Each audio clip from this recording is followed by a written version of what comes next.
If you don't do it, nothing's possible. If you try to do it, at least you have the hope. You had that third failure in a row. Did you think, I need to pack this in? Never. Why not? I don't ever give up. I mean, I'd have to be dead or completely incapacitated.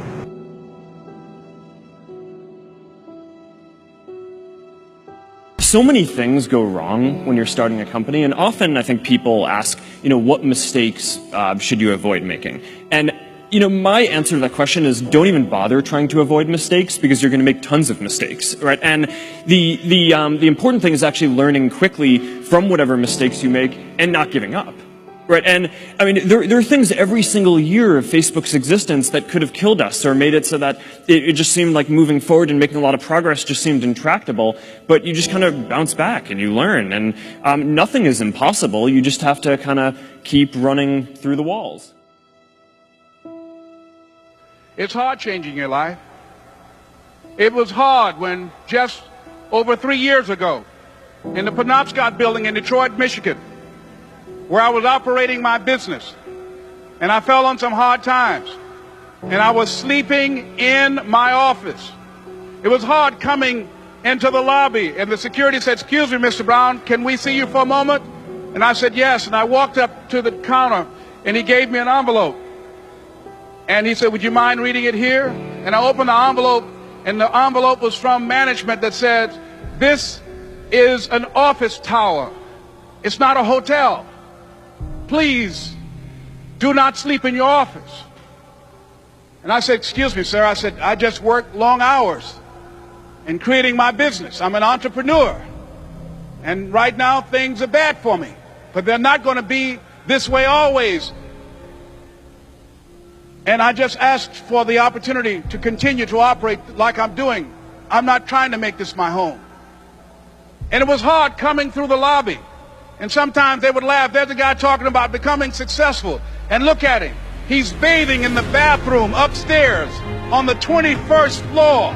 He sleeps on the floor. Him and 2 other dreamers up there. Look at him. It was hard, ladies and gentlemen, coming to speak to people. And I was facing financial difficulties in my own life. I was behind on my bills and my dreams, and I'm saying to them, you can live your dream. It was hard, ladies and gentlemen. It was very difficult to pick myself up each day believing that I could do it. There were times that I doubted myself. I said, "God, why is this happening to me? I'm just trying to take care of my children and my mother. I'm not trying to steal or rob from anybody. Why did this have to happen to me?" It was very hard. And here's what I want to say to you. For those of you that have experienced some hardships, don't give up on your dream. No one could have convinced me by holding on, by continuing to push forward, by continuing to run toward my dream. And one day, I would have my own talk show. It's a long shot, ladies and gentlemen, from Liberty City, an abandoned building on a floor. Never knowing my mother or father. It's a long shot. Being here with you today in this dome in Atlanta, it's a long shot. No college training, labeled educable, mentally retarded, but I kept running toward my dream.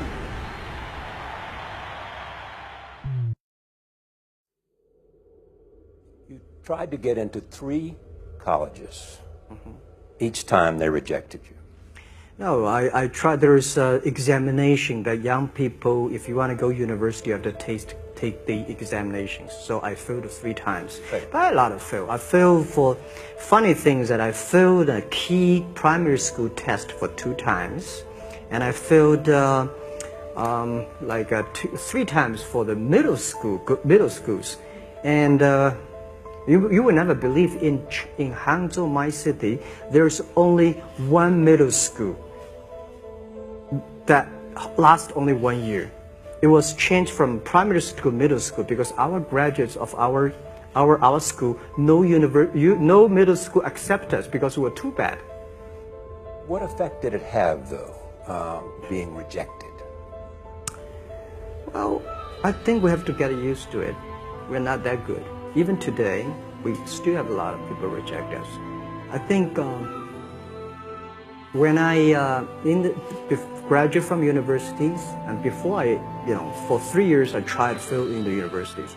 So I applied jobs for 30 times, got rejected. I went for a police, they said, no, you're not good. I went to even the KFC. When KFC come to China, come to my state,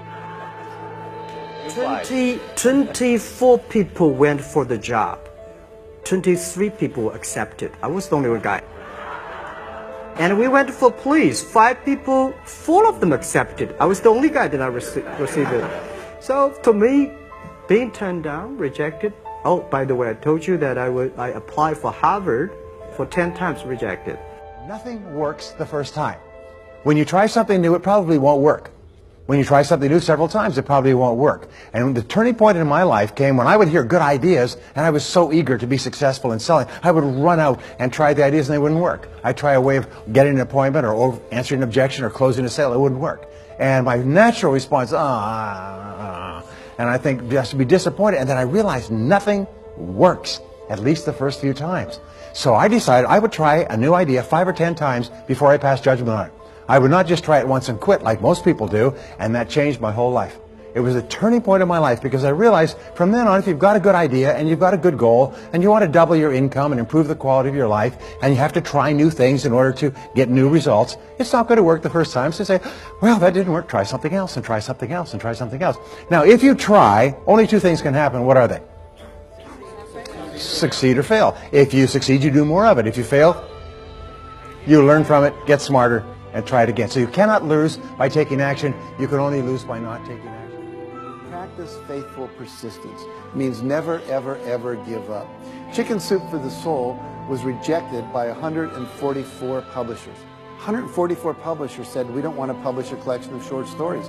The title's stupid, Chicken Soup for the Soul. What does that mean? People don't buy collections of short stories. There's never been, successful chain of doing that. So literally, we spent 14 months trying to find a publisher. And we'd go to New York with our agent, and eventually our agent gave us the book back and said, I can't sell this. So we went to the National Booksellers Association convention down in Anaheim. We went from booth to booth to booth for 3 days. And there were 4,000 publishers represented there. And we go, would you publish our book? Would you publish our book? Would you publish our book? And we got no, no, no, no, no. It was late on the 3rd day that a little publisher from Florida, after we'd gotten over 144 rejections, said, we'll read it. And then they said, we said, well, how many copies do you think we'll sell? After they said, yeah, we'll buy it. A couple weeks later, they said, we'll publish it. And they said, well, maybe 20,000 if we're lucky. And we said, our goal is to sell 1.5 million in a year and a half. Now, have you ever told someone your dream and had them laugh out loud at you? He laughed out loud. Now, if we had given up after 100 publishers had said no, I wouldn't be standing here today. Wouldn't have happened. And so you've got to be willing to persevere. Because we didn't take no. See, when the world says no, you say next. Let's practice that. If I say no, you say yes. Absolutely. There's only 5 or 6 billion people out there you can go and ask, right? There's over 4,000 publishers just here in the state of California. So what we have is this endless possibility, but you have to persevere. It's as if the universe tests our commitment. And so today we have 147 titles in print. We sold over 115 million copies. We're in 47 languages. And over $1 billion worth of Chicken Soup for the Soul books have been sold worldwide. So if you're willing to decide what you want, believe it's possible, consciously envision the future, feel the feelings of what it would feel like if you had achieved this goal, you can have anything, and then you take action, both obvious actions and inspired actions. You can do anything. There is no such thing as failure. Failure is an idea, because success is also a stupid idea. Success and failure is not in the volumes of money flowing into your life. Success and failure is not dependent upon the recognition that you're finding in the world. You're successful with life if you know how to walk with joy through hell. The first and foremost success is that you are not a slave to anybody's idea. Don't become a slave to somebody's idea. At least have your own idea. Every idea, every thought, every emotion, every value that you have is picked up from somewhere. It rules you from within. It rules you from within. Your religion, your society, your culture has trained you to believe that this is it.